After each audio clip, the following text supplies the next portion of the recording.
Mañanas en Libertad, con Luis del Pino. Hola, muy buenos días y cordial saludo para todos. Continuamos con la información a esta hora de la mañana contándoles que Junts votó este jueves junto a PP y Vox y tumbó 2 decretos del gobierno en el Congreso. Vamos ahora a votar el Real Decreto Ley 2/2026 de 3 de febrero por el que se adoptan medidas urgentes para hacer frente a situaciones de vulnerabilidad social en materia tributaria y relativos a los recursos de los sistemas de financiación territorial. Votamos. Votos emitidos 350, a favor 172, en contra 177, abstenciones 1. En consecuencia queda derogado el Real Decreto Ley. El primero de los decretos es el escudo social, que incluía la prohibición de desahuciar a familias consideradas vulnerables. El segundo es el decreto que topa temporalmente los precios de bienes esenciales en situaciones de emergencia, impulsado tras los aumentos detectados en hoteles y transportes después del accidente de Adamuz. Ambos cayeron con 172 votos a favor y 177 votos en contra. Sí salieron adelante la renovación de las pensiones y las ayudas a las víctimas de los accidentes ferroviarios de Adamuz y Gelida. El gobierno no aclaró cuáles serán sus próximos pasos, si volverá a aprobar un decreto similar, si troceará el escudo social o si buscará otra fórmula para evitar los desahucios. Pedro Sánchez asistió a la votación pese a conocer de antemano el resultado.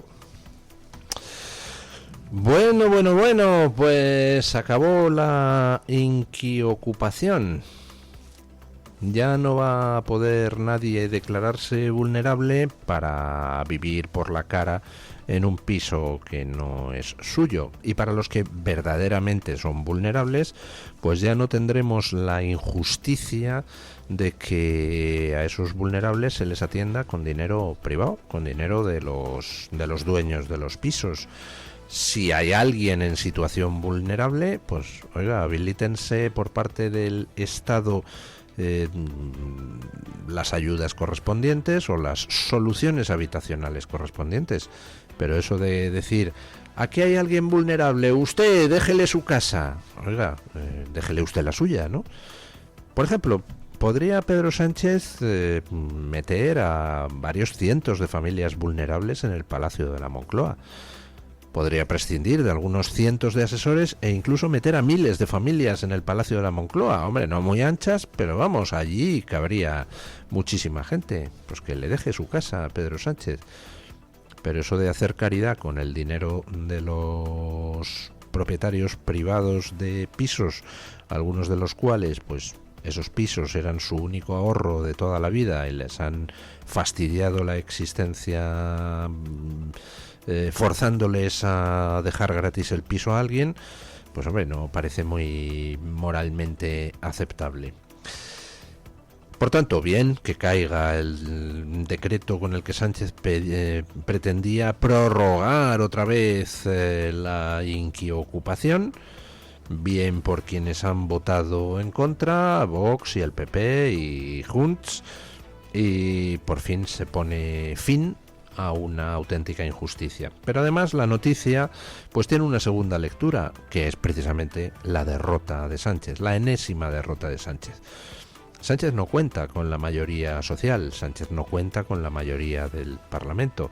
Sánchez ni siquiera ganó las últimas elecciones, pero bueno, puedes perder las elecciones, pero si logras concitar el apoyo de toda una serie de otros grupos que te den mayoría parlamentaria, pues mira, gobiernas. Pero es que ya ha perdido ese apoyo. Sánchez está gobernando de espaldas al Parlamento. Sánchez está gobernando rodeado por una cohorte de corruptos. Hay en estos momentos docenas de imputados en su entorno político, en su entorno de gobierno y en su entorno familiar, imputados por corruptos. Bueno, pues no sé, Sánchez puede continuar ahí como una lapa pegado al sillón de la Moncloa. Será que el colchón ese que puso en la Moncloa le gusta y no quiere volverse a su casa. Pero por mucho que se incruste como una lapa, su capacidad de maniobra es cada vez menor, como han demostrado estas votaciones sobre la prórroga de la inquiocupación y como demuestra el hecho de que lleve años sin poder ni siquiera plantearse el presentar unos presupuestos. Sánchez carece de mayoría legislativa, Sánchez está acosado judicialmente e intenta, pues en la tercera pata de los poderes del Estado, es decir, el Ejecutivo, intenta hacer cosas, pero casi todo lo que pone sobre la mesa son cortinas de humo. Cortinas de humo y, por supuesto, repartir nuestro dinero a todo el mundo con una prodigalidad pasmosa. Pero, en fin, el dinero es solo dinero. Y en estos momentos el daño que Sánchez puede hacer es básicamente dinero. Tiempo habrá de reclamar a quienes reciban ese dinero las cuentas y de reclamar las cuentas a Sánchez. E incluso aunque no recuperáramos el dinero, sigue siendo solo dinero. Daño, ya Sánchez puede hacer poco. Bueno, hablábamos de quiénes son los que rodean a Sánchez, toda esa cohorte de corruptos. Algunos de ellos son multiformes, porque participaban en distintas subtramas de la macrotrama de corrupción Sánchez Sociedad Anónima. Por ejemplo, esa señora Pardo de Vera, que dirigía Adif y que está imputada por las concesiones públicas a empresas a cambio de presuntas mordidas. Bueno, pues ahora la Guardia Civil ha descubierto que Pardo de Vera también estaba implicada en otra de las subtramas, la de las mascarillas y la del material sanitario. Escuchen.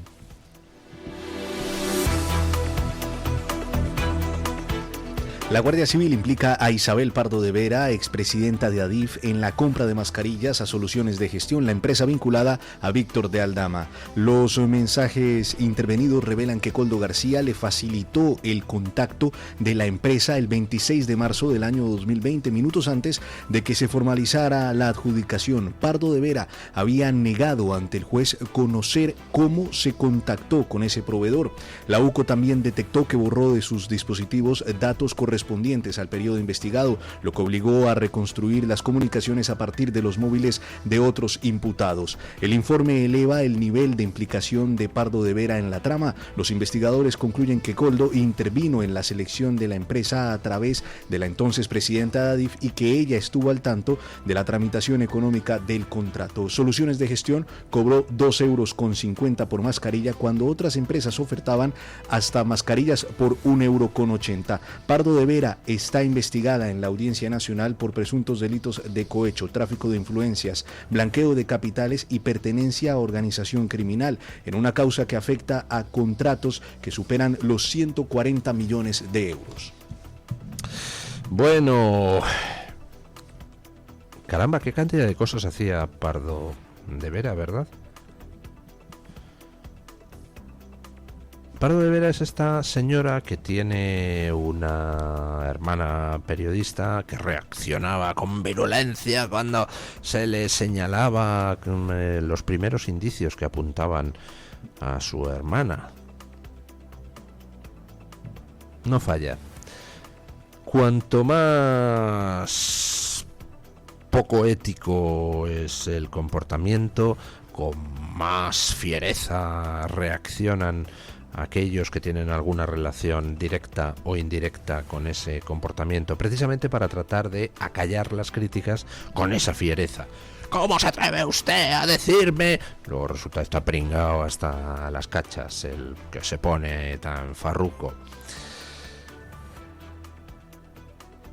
Resulta particularmente repugnante el asunto de la corrupción relacionada con el material sanitario, porque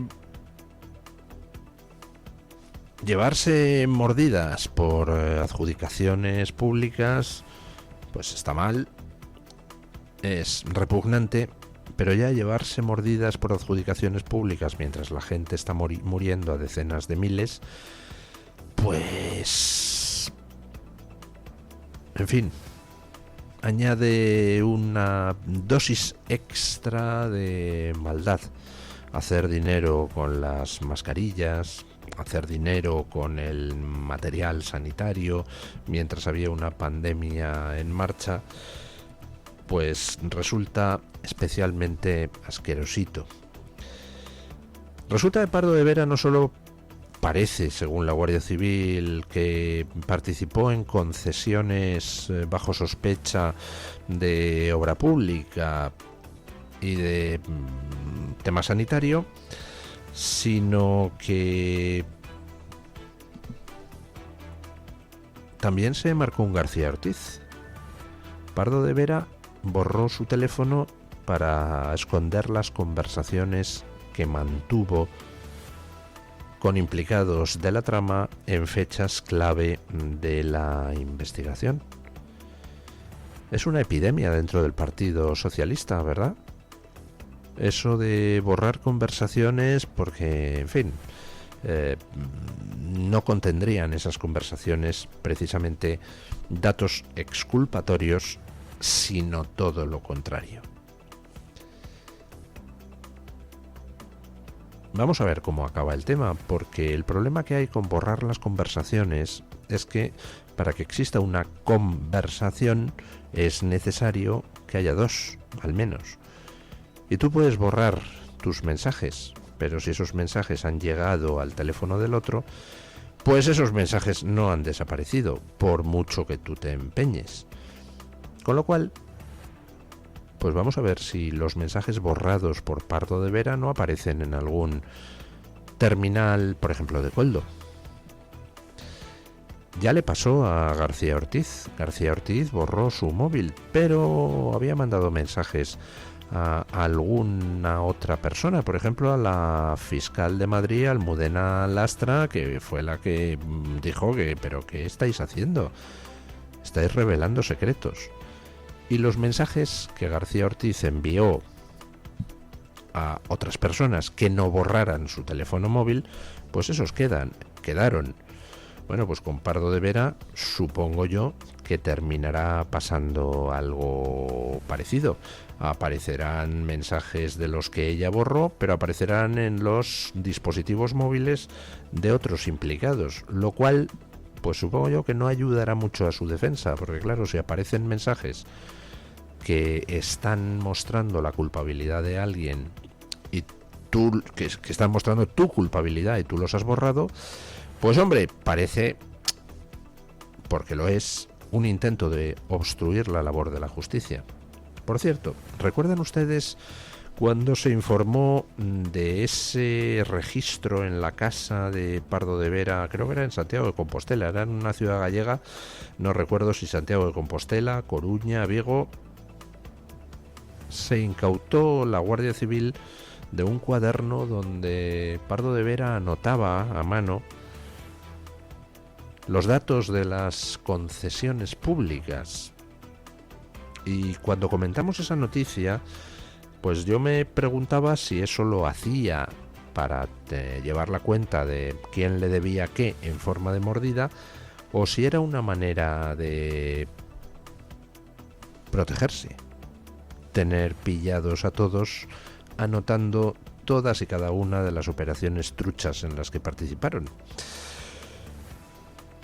Parece que a lo mejor la solución es ambas cosas, tenerlos pillados a todos y llevar la cuenta de qué se la debía.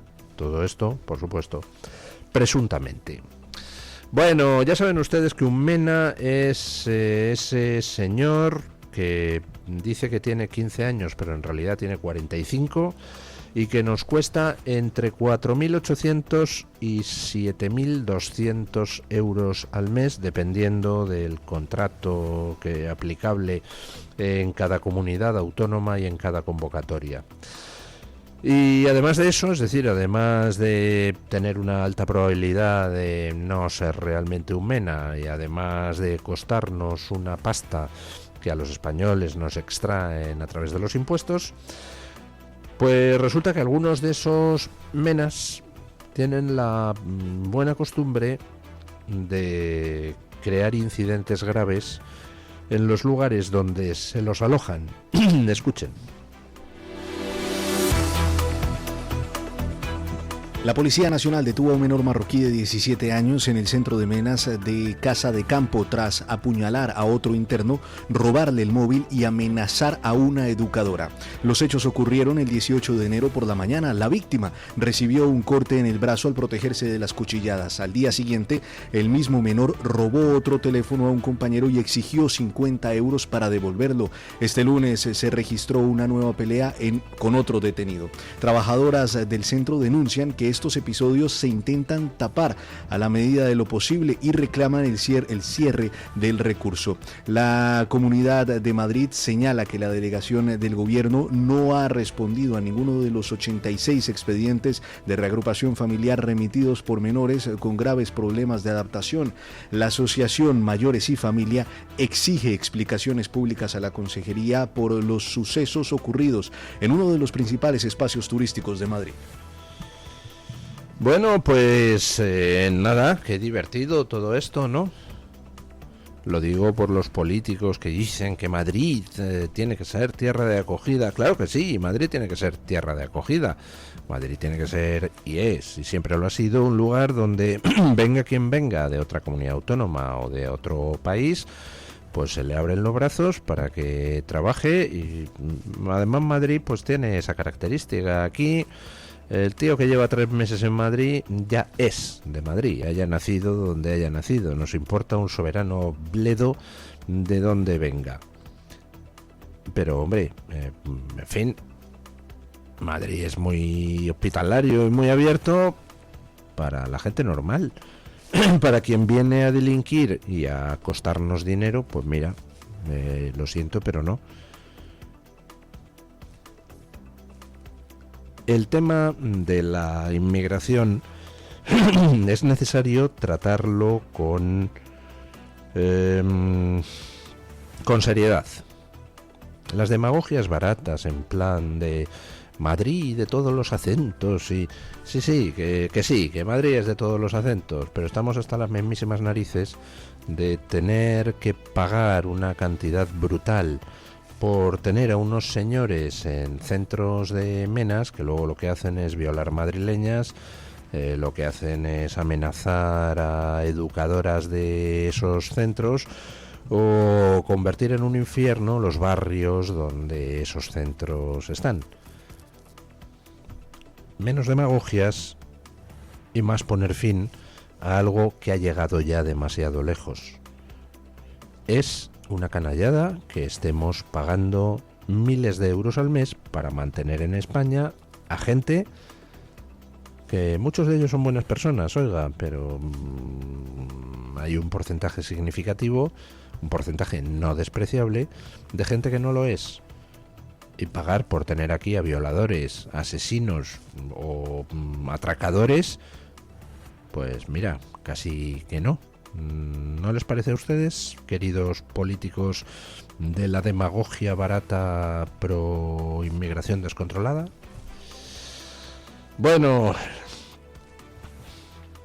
importante paso adelante de Italia contra la estafa climática. Italia exige a la Unión Europea la suspensión del sistema de comercio de emisiones, el ETS, el principal mecanismo climático del bloque desde el año 2005. El ministro de Industria italiano, Adolfo Urso, lo calificó de simple impuesto sobre las empresas intensivas en energía y pidió congelarlo hasta que se reforme en profundidad. La presión de Roma llega en un momento de creciente cuestionamiento del sistema. El precio del carbono cayó de 81 euros a 70 euros en cuestión de días tras las críticas de Alemania e Italia. Italia también anunció planes para compensar a las centrales de gas por los costes del ETS, lo que en la práctica elimina el incentivo para reducir las emisiones. Alemania y Austria respaldaron la posición italiana en la reunión de ministros de Industria celebrada en Bruselas. Francia y Suecia se opusieron. La Comisión Europea no se ha pronunciado oficialmente, aunque tiene prevista una revisión del mecanismo para el tercer trimestre de este año. Bueno, pues ya tenemos a Italia, Alemania, Austria pidiendo que se elimine ese sistema completamente demencial por el cual se imponen costes por emisión de CO2 a las empresas europeas. ¿Por qué es demencial el sistema? Pues se lo explico muy sencillamente. Imaginen que tienen ustedes una empresa que fabrica, yo qué sé, aluminio, me da igual. Y entonces esa empresa le dicen, ¡ajá! Pues como usted emite CO2, por cada kilo de CO2 que emite, chorro 100.000 euros. Entonces esa empresa coge, se va a China, pone un sistema de fabricación, pues lo más cutre que pueda, que emite mucho más CO2 del que tenía en Europa, y toda esa empresa puede fabricar el mismo aluminio en China, emitiendo incluso más CO2, y ahí no la penalizamos. El sistema de pago de un canon por emisión de CO2 al final a lo que conduce es a que las empresas externalizan la producción, se la llevan a otra parte. En Europa me cobran por emitir CO2, me voy a otro sitio donde no me cobran por emitir CO2. Entonces, ¿el sistema ese está ayudando a que se emita menos CO2? Y fíjense que no he entrado en si lo del tema climático es una estafa o no, simplemente analizo el pragmatismo de la cosa. ¿El sistema ayuda a que se emita menos CO2? No, porque la empresa se va a otro sitio y lo produce en otra parte, en China, en la India. Entonces, ¿qué sentido tiene? Si resulta que estás penalizando a las empresas, pero eso no evita el que las empresas puedan irse a producir a otro sitio a emitir el CO2, pues entonces, ¿para qué sirve que las penalices? Pues solo sirve para una cosa, para que se vaya el trabajo y la producción a otros países fuera de Europa. Que es lo que está pasando desde hace muchísimos años. ¿Y qué es el verdadero objetivo? Es mentira. Y ahora sí hablo de la estafa. Todo lo del planeta sufre, el CO2, mentira. Cuando vean ustedes a alguien que les diga eso, pregúntenle, ¿me puedes decir cuál es la última vez que te has manifestado delante de la embajada china para el tema del CO2? Porque que China emite mucho más que Estados Unidos y la Unión Europea, con lo cual aquí en Europa nos podemos hacer el harakiri, mañana pues nos quemamos todos al bonzo, emitimos por última vez CO2 quemándonos y ya está, y a partir de ese momento estamos todos muertos y no emitimos CO2. ¿Y qué? ¿En qué cambia eso? Si China emite lo que le da la gana. Bueno, pues ahí anda nuestra clase política europea imponiendo normas como ese canon por emisión de CO2, que lo único que hace es destruir industria en Europa, que es el objetivo. Menos mal que hay países que, empujados por la presión de la opinión pública, están reaccionando. ¿Por qué reacciona ahora Alemania oponiéndose a ese canon de emisión de CO2? Pues porque está subiendo AfD, porque está subiendo en las encuestas el Partido Soberanista, que ya encabeza las encuestas con una ventaja significativa sobre el resto de los partidos. Si no, continuarían en su senda de empobrecimiento y de recorte de libertades en Europa. La única manera de hacer reaccionar a estos políticos es hacerles ver que van a perder el poder. Es el único lenguaje que entienden, porque el interés de los ciudadanos les importa un soberano bledo. Bueno, vamos con don Francisco Carrera, periodista de La Gaceta, para que nos cuente qué trae hoy La Gaceta. Buenos días, don Francisco. Sí, ¿qué tal? Saludos. Muy buenos días a los oyentes de Mañanas de Libertad. Este viernes 27 de febrero los lectores de La Gaceta van a poder leer, entre otras, las siguientes noticias. A juicio, 3 inmigrantes ecuatorianos acusados de una presunta violación grupal a una menor en Écija. Es una de las noticias que llevamos destacadas en la edición de este viernes. Además, también les contamos, fuera ya de nuestras fronteras, que un ayuntamiento británico retira más de 1.000 banderas nacionales alegando que podrían generar riesgos de seguridad. Cruzamos el charco, nos vamos hasta Brasil. El Congreso autoriza investigar las cuentas del hijo de Lula da Silva por su presunto papel en una trama millonaria. Y de vuelta al viejo continente, Alternativa por Alemania irrumpe como segunda fuerza en Berlín y amenaza el dominio histórico de la izquierda en la capital alemana. De vuelta a nuestro país, les contamos que ganaderos de la Comunidad Valenciana cargan contra Brasil por exportar carne con hormonas prohibidas en la Unión Europea. Aseguran que no tienen garantías. Por último, otra noticia. que llega desde nuestro país, Vox logra que el Ayuntamiento de Castellón apruebe la prohibición del burka y el niqab en edificios municipales. Y como siempre, les recordamos que también tienen a su disposición nuestra sección de opinión y la viñeta de humor de Santi Orue. No se la pierdan. Es todo, que pasen un muy feliz fin de semana. Un saludo desde la redacción de La Gaceta. Muchísimas gracias, don Francisco. Hacemos una breve pausa publicitaria y a las noticias de las 8.